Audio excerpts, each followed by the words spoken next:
What's up mga master, samahan nyo kami sa aming bagong trip, kasama ko si Marloves TV. Supportahan natin si Marloves TV mga master. Kung bago ka lang sa aking channel, please subscribe and like and share mga master, salamat. Hayaan nyo na lang ako lumagoy mga master kasi malalim pa naman, kaya lumangoy na lang tayo mga master para makaabot tayo sa ating bangka para mailabas natin yung bangka.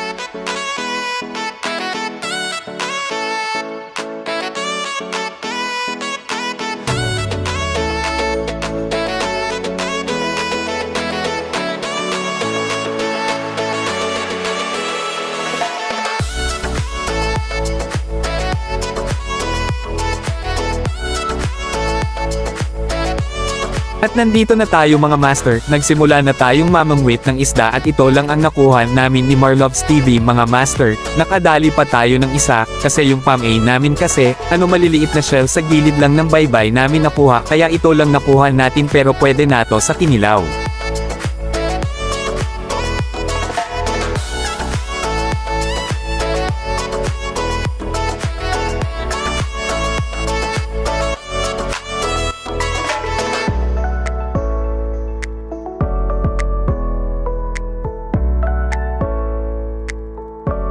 Sinimulan na ni Marloves TV ang paglinis ng aming kuha para pagdating dun malinis na.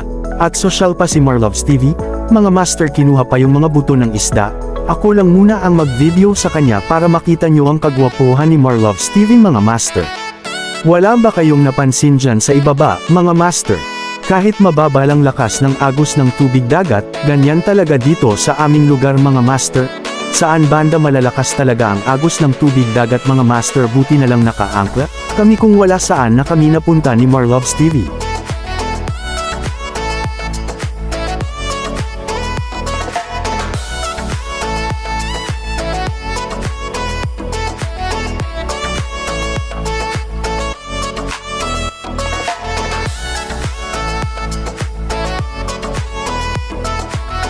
Sa wakas mga master, natapos na si Marloves TV sa paglinis ng ating isda para makaredy na kami sa aming kinilaw.